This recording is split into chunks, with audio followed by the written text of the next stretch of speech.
Hi friends, welcome to my YouTube channel. সকল দর্শক বন্ধুকে আবারও স্বাগতম জানাচ্ছি আমার ইউটিউব চ্যানেলে। আর যারা নতুন বন্ধু তাদেরকে আমন্ত্রণ জানাচ্ছি চ্যানেলটি সাবস্ক্রাইব করে পাশে থাকার জন্য। Here I am requesting to my all of new viewers and friends whose are just now connected through this YouTube or cooking video. Please subscribe my YouTube channel and stay connected. And if you guys are enjoy my cooking video of any of parts, so please don't hesitate to give a like and share with your near and dear ones. আমার রান্না video যদি কোনো অংশ আপনাদের ভালো লেগে থাকে সেক্ষেত্রে বিনীত অনুরোধ জানাচ্ছি ভিডিওটি লাইক এবং শেয়ার করে বরাবরের মতো পাশে থাকার জন্য। আর বন্ধুরা, আমাদের এই রেসিপিটি আজকে হচ্ছে খুবই মজাদার এবং একটি স্ন্যাক্স রেসিপি। সবসময় আমরা মোমো খেতে খুবই পছন্দ করি, তো এটা হচ্ছিল স্বাস্থ্যকরী এক ধরনের ডাম্পলিং রেসিপি, যেটা কিনা আমরা করেছি ক্যাবেজ দিয়ে। তো এটাকে আমি সারমর্মে যদি বলি, এটা হলো ক্যাবেজ রোল রেসিপি। তো আশা করি রেসিপিটি আপনাদের ভালো লাগবে। So friends, today's we are presenting a very different and delicious and unique cabbage roll recipe. I hope this recipe will give you better insights, and please let us know your valuable comments in our comment section, because your each and every comments always highly motivate us to continue this recipe. তো আর কথা না বাড়িয়ে চলুন তাহলে শুরু করে নিই। Let's get started. তো আমি এখানে ইনগ্রিডিয়েন্টস দেখিয়ে নিচ্ছি। প্রথমে আমি নিয়ে নিচ্ছি এখানে বিটরুট, নিয়ে নিচ্ছি বরবটি কুচি, নিয়ে নিচ্ছি গাজর এবং ক্যাপসিকাম। এগুলোকে আমি একদম ছোটো ছোটো ছোটো করে ঝিরিঝিরি করে কুচি কুচি করে নিয়েছি। আপনার চাইলে একটু গ্রেট করে দাঁড়াভাবে কুচি কুচি করে নিতে পারেন। তো দেখিয়ে নিচ্ছি যে আমরা কতটা কুচি কুচি করে নিয়েছি। নিয়ে নিচ্ছি পেঁয়াজ কুচি, নিয়ে নিচ্ছি চিকেন, নিয়ে নিচ্ছি এখানে আদা রসুন কুচি, কাঁচা লঙ্কা কুচি। আর এটা হলো সেই টমেটো সস যেটা কিনা আমি ঘরে বানিয়েছি, সেটাও ডেসক্রিপশনে আছে, লিঙ্কটা দেখে নেবেন কীভাবে করে হোমমেড সস বানানো যায়। এবং তার সাথে নিচ্ছি সামান্য সয়া সস। এখন আমি চলে যাব প্রস্তুত প্রণালীতে। প্রথমে নিয়ে নিচ্ছি কড়াইটাকে ভালো করে গরম করে নিয়েছি। এখন আমি এখানে একটু সামান্য তেল দিয়েছি, তেলটাকে ভালো করে গরম করে নিব।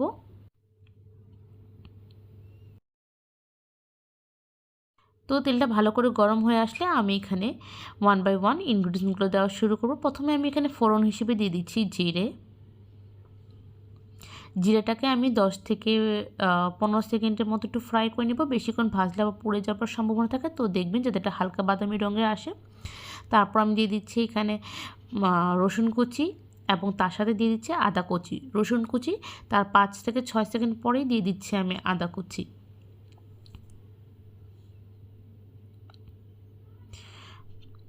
তো এক্ষেত্রে আমি আদা কুচিগুলো দিয়ে দিলাম, দিয়ে আমি এটাকে কয়েক সেকেন্ডের মতো ভালো করে ভাজা করে নিব। 5 থেকে 6 সেকেন্ড ভাজার পর আমি এখানে প্রথমে দিব পেঁয়াজ কুচি,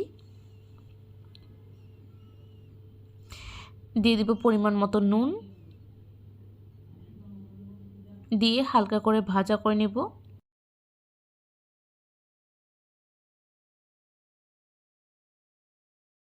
এবং বেশ কিছুক্ষণ ভাজা হয়ে গেলে আমি এখানে মিক্সড চিকেন দিয়ে দিব, বা বোনলেস চিকেনের যে কিমাটা সেটা দিয়ে দিব। দিয়ে এটাকে আমি ভালো করে ভাজা ভাজা করে নিয়ে নেব এবং ঝুরঝুরা করে। এক্ষেত্রে দিয়ে দিচ্ছি পরিমাণ মতো নুন,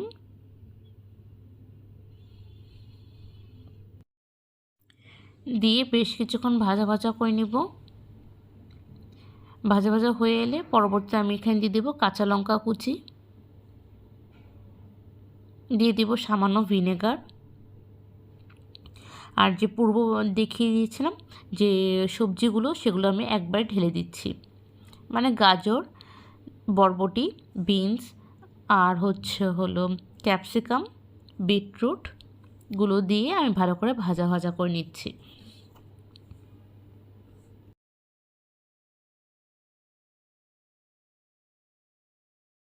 এভাবে 5 থেকে 6 মিনিটের মতো ভালো করে ভাজা ভাজা করে নিব। এবং এই ক্ষেত্রে আমি কিছুক্ষণ ঢেকে দিব যাতে এটা ভালো করে কুকড হয়ে যায়।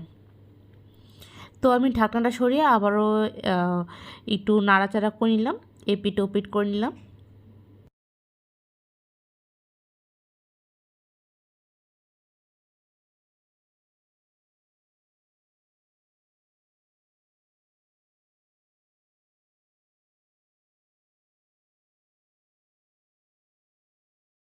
এভাবে 4 থেকে 5 মিনিট ভাজার পর আমি এখানে প্রথমে দিয়ে দিচ্ছি গোলমরিচের গুঁড়ো, দিয়ে দিচ্ছি টমেটো সস, যেটা আমি বলছি যে হোমমেড টমেটো সস বা টমেটো পিউরি দিতে পারেন, তবে আমি যে হোমমেড টমেটো সসটা করেছি সেটাই আমি দিয়েছি। আপনারাও সেটা দেওয়ার চেষ্টা করবেন, বা চাইলে বাজারে যেটা পাওয়া যায় সেটাও আপনারা ব্যবহার করতে পারেন। এরপর বেশ কিছুক্ষণ ভাজা ভাজা করার পর আমি এখানে দিয়ে দিচ্ছি চিলি ফ্লেক্স, দিয়ে দিব soya sauce,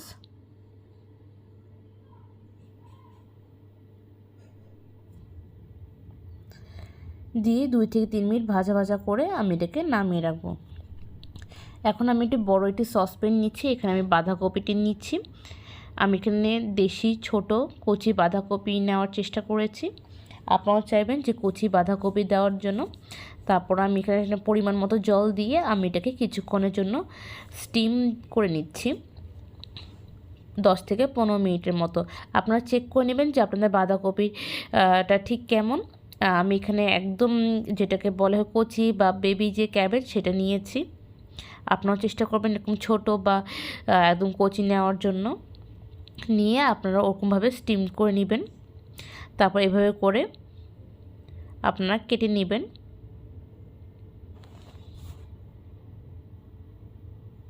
so please follow the process. তো এভাবে করে কেটে প্রত্যেকটি পাতাগুলো আমি আলাদা করে নেব।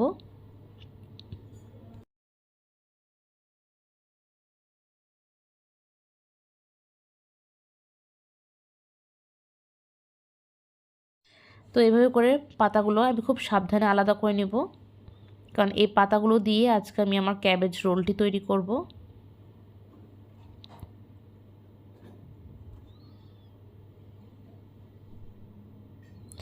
আর যে শক্ত ডগাটা আছে সেটাকে আমি এরকম করে কেটে নিব, সাবধানে কেটে নিব যাতে কোনো রকমভাবে পাতা না কেটে যায়।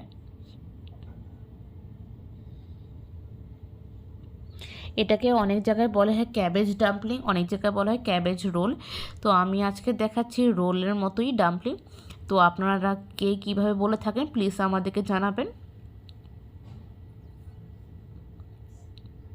কারণ অনেকেই মোমো পছন্দ করে না, কারণ মোমোতে অনেক বেশি ময়দা কার্বস থাকে, কিন্তু ক্যাবেজ বা বাঁধাকপি দিয়ে করলে সেটা আর কোনো ধরনের আটা ময়দার আর প্রয়োজন পড়ছে না। তো কার্বসবিহীন একটি ডাম্পলিং খেতে পারেন, যেটা কিনা স্বাস্থ্যকরী হিসেবে বলা যায়, এবং খুব কম তেলের মাধ্যমে ফ্রাই করেও করা যায়।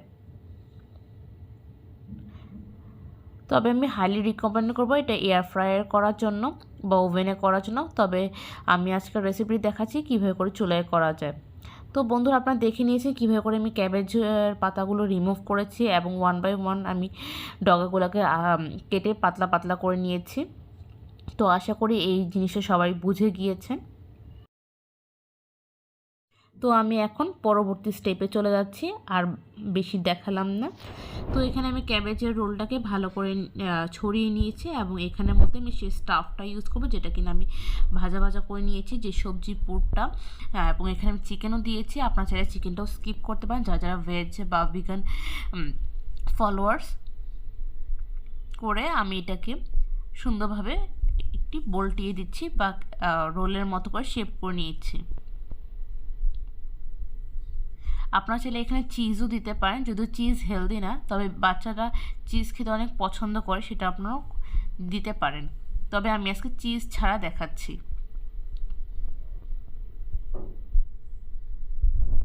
So follow the process. আমি এভাবে করে প্রত্যেকটিগুলো ভাজা র্যাপ করে নিচ্ছি।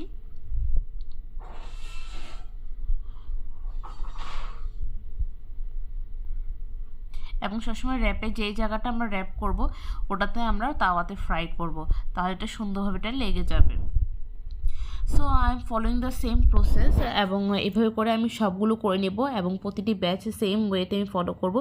যেই জায়গাগুলো আপনার মনে হবে যেটা মোটা শক্ত সেই জায়গাটা আপনার কেটে ফেলে দিবেন, আর ডগাটা আমি যেভাবে করে দেখলাম পাতলা করে কেটে নেবেন, তাহলে অনেক ভালো হবে, খাবারের সময় কোনো ধরনের অসুবিধা হবে না। সো আমি একইভাবে করে র্যাপ করে নিচ্ছি, আপনাদের সুবিধার্থে আমি দুটো করে দেখিয়ে দিচ্ছি।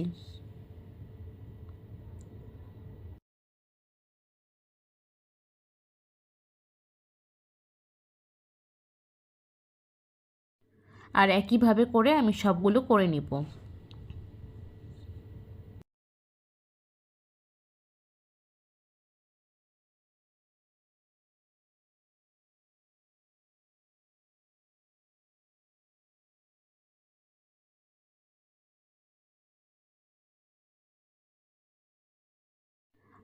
এখন আমি চলে যাব পরবর্তী স্টেপে।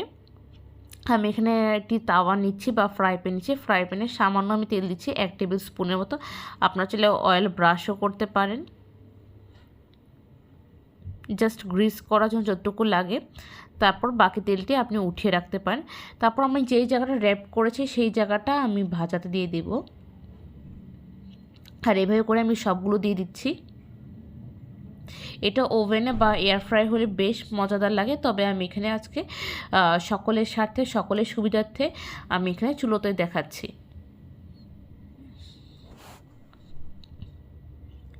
আর এভাবে করে দেবার পর আমি এটাকে ঢাকনা দিয়ে দিব 5 থেকে 6 মিনিটের জন্য। তারপর ঢাকনা সরিয়ে তখন আমি এটাকে উল্টিয়ে দিব। তো দেখতেই পাচ্ছেন অপোজিটটা পুরো হালকা বাদামি রঙে বা গোল্ডেন ব্রাউনের কালারে পরিণত হয়েছে, এবং সেটাকে ভালোভাবে আপনার উল্টাতে হবে যাতে কোনো রকমভাবে র্যাপটা যেন খুলে না যায়, তো সেদিকেও সতর্ক রাখতে হবে। আর এইভাবে করে আমি এপিঠ ওপিঠ দুপিঠ আমি ভালো করে ভাজা ভাজা করে নিব। আর এই রেসিপিটি আপনারা আপনাদের বাচ্চাদের স্ন্যাক্স হিসেবে বা টিফিন হিসেবেও দিতে পারেন, কারণ এই খাবারগুলো বাচ্চারা খুবই পছন্দ করে, বড়রাও অনেক বেশি পছন্দ করে। আমি তো অনেক অনেক বেশি পছন্দ করি ক্যাবেজ রোল বা ক্যাবেজ ডাম্পলিং। আমি এটাকে রোলই বলছি, ডাম্পলিং হলে আমি এটাকে একটু স্টিমে করে নিতাম। So this is how we are prepare the cabbage roll নাও।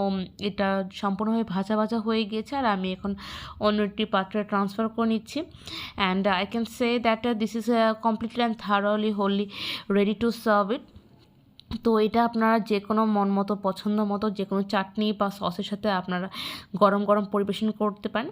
আমি আমার সেই পছন্দ মতো যে হোমমেড সস সেটা আমি অনেক অনেক পছন্দ করছি। যখন সেই সসের রেসিপি দিয়েছি তখনও বলেছিলাম, এখনও বলছি যে খুবই খুবই ভালো লেগেছে এটা খেতে। কার কেমন লাগলো প্লিজ আমাদেরকে জানাবেন, কারণ আপনাদের প্রতিটি মন্তব্য আমাদের শিরোধার্য। তো বন্ধুরা, আজকের রেসিপিটি এতটুকুই রইলো, এবং লাইক দিতে বিন্দুমাত্র ভুলবেন না, কারণ আপনাদের প্রতিটি লাইক, ভিডিও, ফুল ওয়াচ আমাদের চ্যানেলের রিচ বাড়াতে অনেক অনেক সহযোগিতা করে।